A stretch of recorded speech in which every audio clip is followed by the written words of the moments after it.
मैं बचपन में भीख मांगने से मेरे जीवन की शुरुआत हुई। जैसे ये बड़ा गांव है, ये बड़ा गांव तो बड़ा है, नाम ही इसका बड़ा है। मैं तो एक छोटे से गांव से हूँ। मेरा जन्म भी मध्य प्रदेश का है, जबलपुर जिला, रेौंझा गांव। एक छोटे से गांव का हूँ मैं बचपन में भीख मांगने जाता था गांव में, सबके घर भिक्षाम देही भिक्षाम देही। गांव के लोग मुझे, गांव की महिलाएं सूपे में सीधा लगा कर देती थी। आटा जरा सा, दाल जरा सी, चावल, थोड़ा आलू भी देती थी माताएं, थोड़ा नमक के ढेले भी हमें भीख में मिलते थे, और कोई हमें जरा कटोरी में घी भी दिया करता था। तो मैं बचपन में गांव में भीख मांगने जाता था। जब भीख मांग के आता था, जब वो आटा देता था माँ को, दाल देता था, तब हमारी माँ भोजन बनाती थी, और भोजन बनाए और फिर हम लोग उसका भोग लगाएं भगवान के मंदिर में, और फिर हम लोग खाते थे। मैं खुद भीख मांगने जाता था गांव में। मेरी शुरुआत तो यहाँ से, जब मैंने होश संभाला ना, तब मेरे कंधे में 3 झोला टांग देती थी माँ। 3 झोला मतलब एक आटा का, एक दाल का, एक चावल का। तीनों झोली में आटा चावल दाल मांग के गांव से ले आया करता था। माँ बनाया करती थी, खाया करता था। मेरे पास ना कपड़े, मेरी मौसी आती थी साल में एक बार, हफ्ते भर के लिए। तो मेरी मौसी, मेरा एक भाई है मौसी का लड़का, वो शहर में रहता था, तो वो जीन्स शहर के लोग पहनते थे, हम गांव के थे, शुद्ध गांव के, तो जीन्स हमारे यहाँ नहीं था। तो मेरी मौसी जब आती थी तो वो कभी कभी भाई के कपड़े उतारे हुए जो वो रिजेक्ट कर देता था, तो वो ले आया करती थी।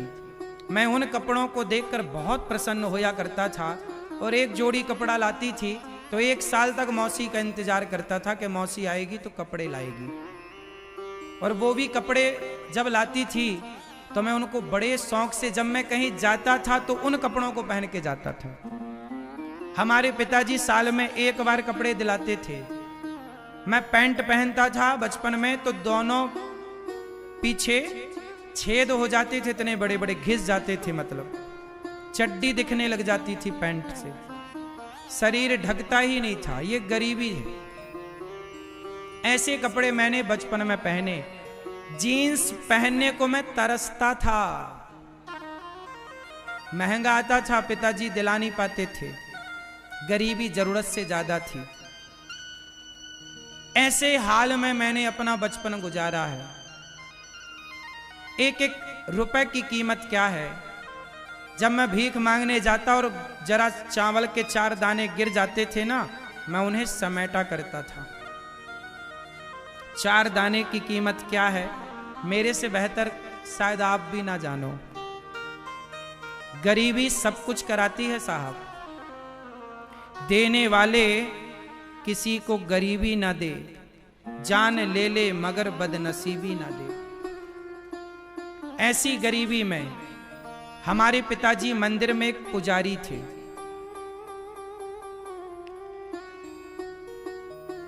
ठाकुरों का, वहां पे जमींदारों का, बड़े बड़े लोगों का मंदिर था। मंदिर बनाया तो उन्होंने पुजारी के रूप में हम लोगों को रखा। उन लोगों ने फिर हम लोगों से कहा पिताजी से कि ये मंदिर खाली करो। सावन का महीना था। पिताजी ने कहा कि अभी हमारा घर नहीं है, आप हमें बरसात तो रहने दो। उन लोगों ने सावन के महीने में घर का सारा सामान फेंक दिया। मुझे याद है हम लोग सारा सामान उठाकर, उस समय गांव में हम लोग मंदिर के पुजारी थे, एक मंदिर की पूजा करते थे, राम जानकी मंदिर था। उस मंदिर के मालिक ने, क्योंकि गांव में अक्सर जो मंदिर होते थे ना, वो माल गुजारों के होते थे, जमींदारों के होते थे, तो वो हम लोगों को, मतलब पुजारियों को रखते। अब उनका कहना है कि मंदिर खाली करो। भाई मंदिर उनका था तो वो कभी भी खाली करा सकते थे, ये उनका अधिकार था। सही था कि उन्होंने मंदिर खाली कराया, लेकिन उस समय खाली कराया जब सावन था, पानी बरस रहा था।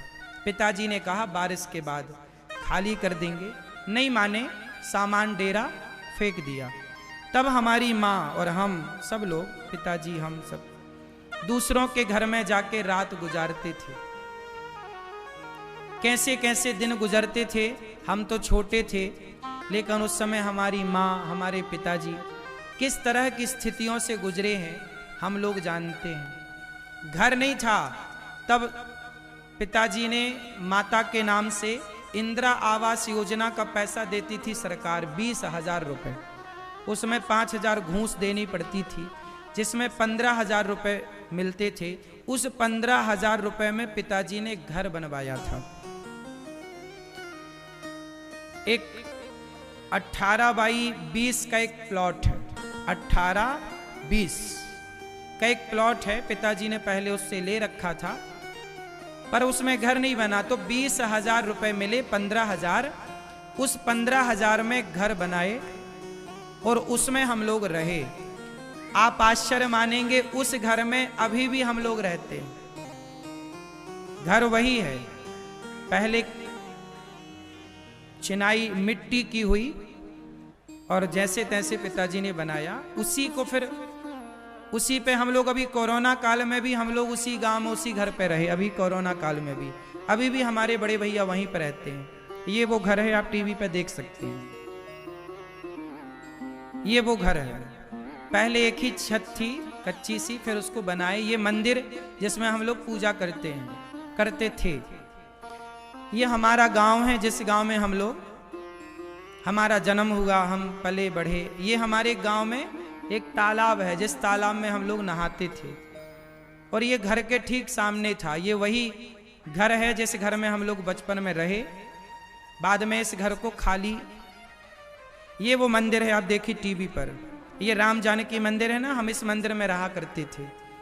तो अब तो हम लोग इस मंदिर में जाते हैं। ये मंदिर है, इस मंदिर में हम लोगों का बचपन गुजरा, यहीं रहे। पर जब थोड़ा बड़े हुए तो मंदिर के मालिक ने यहाँ से हम लोगों को निकाल बाहर किया। ये जो बाउंड्री है ना, ये जब मैं छोटा था तब मेरे सामने हुई थी। ये जो राम जानकी मंदिर लिखा है ना उसमें, ये मेरे सामने ही लिखा गया था। इस बात को अब 20 साल हो रहे हैं, 20 साल। अब तो ये मंदिर भी अलग तरीके से हो गया, हमारे टाइम पे अलग तरीके से था। ये मंदिर, ये वही दरवाजे हैं, ये वही मंदिर है जिसमें हम लोग पूजा करते थे। ये बातें हम केवल आपको इसलिए बता रहे हैं कि देखो, गरीबी क्या होती है मेरे से बेहतर कोई ना जानता होगा। जरूरतें क्या होती हैं, हमारी तो रोटी की भी जरूरतें पूरी नहीं थी, कपड़े की भी जरूरतें पूरी नहीं थी, मकान तो था ही नहीं। रोटी, कपड़ा, मकान कुछ भी नहीं था हमारे पास, जरूरतें पूरी नहीं हो पाई। लेकिन ये दास अनिरुद्ध ने भगवान की कृपा से पढ़ाई की, और पढ़ करके 2006 में मैं पढ़ने वृंदावन आया, और वृंदावन में पढ़ाई की, और पढ़ने के बाद समाज की सेवा की। और जब मैं काम करने लगा, मैं पैसे कमाने लगा, तो मुझे पैसे जरूरत से ज्यादा मिलने लग गए। मुझे इतने पैसे मिलने लग गए कि मैं कपड़े भी पहनने लग गया, मैंने रोटी भी पेट भर खाना शुरू कर दिया, और भगवान की कृपा से सब ठीक हुआ। फिर मुझे लगा कि अब तो पैसा मेरी जरूरत से ज्यादा आ रहा है। तो जब पैसा मेरी जरूरत से ज्यादा आया, तो मैंने सोचा कि यदि पैसा मेरी जरूरत से ज्यादा है तो अब उस पैसे को दीन दुखियों की सेवा में समर्पित करते हैं। तो जो फुटपाथ पर वृद्ध माताएं पड़ी मुझे मिलती, जो लोग जरूरतमंद मुझे फुटपाथ पर पड़े मिलते, मैं उनको उठा उठा कर लाता, और मैं कहता कि मैं अपने लिए घर नहीं बनाऊंगा, इन वृद्ध माओं के लिए घर बनाऊंगा। और आज पूरा गौरी गोपाल 290 वृद्ध माताएं रहती हैं। आज भी आप वृंदावन घूम के आना, आज भी मेरे पास घर नहीं है, मैंने घर नहीं बनाया अपने लिए। आज भी मेरे पास कोई घर नहीं है। जो वृद्ध माताएं जहां रहती हैं, उन माओं की तरह एक कमरे में ये दास अनिरुद्ध भी रहता है। मैंने आज तक अपने लिए कोई बड़ा घर नहीं बनाया कि ये घर कोई कह सकता कि ये महाराज जी का घर है। घर नहीं बनाया, मैंने वृद्ध माओं के लिए घर बनाया। जो गौरी गोपाल वृद्धाश्रम है वो वृद्ध माओं का घर है, और 290 माएँ रहती हैं। मैं पैसा कमाता हूं साहब, लेकिन मेरी जरूरतें को पूरी होने के बाद भी जब विधाता ने दिया, तो मैंने उस पैसे से सिगरेट नहीं पी, मैंने उस पैसे से बड़ी बड़ी गाड़ियां लेके घमंड नहीं दिखाया, मैंने उस पैसे से शराब नहीं पी, मैंने उस पैसे से उन बेसहारा माओं को सहारा दिया। क्योंकि मुझे पता है कि घर से कोई आपको निकाल दे तो उसकी पीड़ा क्या होती है। जब कोई आपको घर से निकाले तो तकलीफ क्या होती है। मैं जानता हूं उन माओं की पीड़ा, जिन माओं के अपने बेटे उनको घर से निकाल देते हैं, उन माओं की पीड़ा शायद आप कभी जान भी ना पाओ। मुझे घर से निकाला गया था गांव के कुछ लोगों के द्वारा, मैं जानता हूं कि घर से निकाल देने की पीड़ा क्या है। शायद भगवान ने मेरे जीवन में जो इतना संकट, इतना कष्ट, इतना दुख भेजा था ना, शायद वो मेरी पढ़ाई थी कि बेटा पहले तू सब जान ले कि कष्ट क्या होता है, गरीबी क्या होता है, तकलीफ क्या होती है। जब तक आप तकलीफ नहीं जानते ना, तब तक तकलीफ समझते नहीं हैं। इसलिए मैं जानता हूं कि बेसहारा माओ का दर्द क्या है। इसलिए गौरी गोपाल आश्रम में मैं समय निकाल कर, इतना व्यस्त होने पर भी समय निकाल कर, मैं उन सभी माओं के पांव दबा करके अपने पुत्र धर्म का पालन करता हूं। पैसे कमाता हूं साहब, चोरी नहीं करता। देखो ना, 3 घंटे ददरुआ धाम में कथा सुनाता हूं और वहां से भाग के यहां आता हूं, 3 घंटे आपके बीच में कथा सुनाता हूं, ओवर टाइम काम कर रहा हूं। किसके लिए? तुम्हारे परिवार में 4 लोग हैं ना, तुम उसके लिए करते हो। हमारी वृद्ध माएँ हैं, हम उनके लिए कमाते हैं, कमाना पड़ेगा। नहीं कमाए तो गौरी गोपाल में चूल्हा कैसे जलेगा।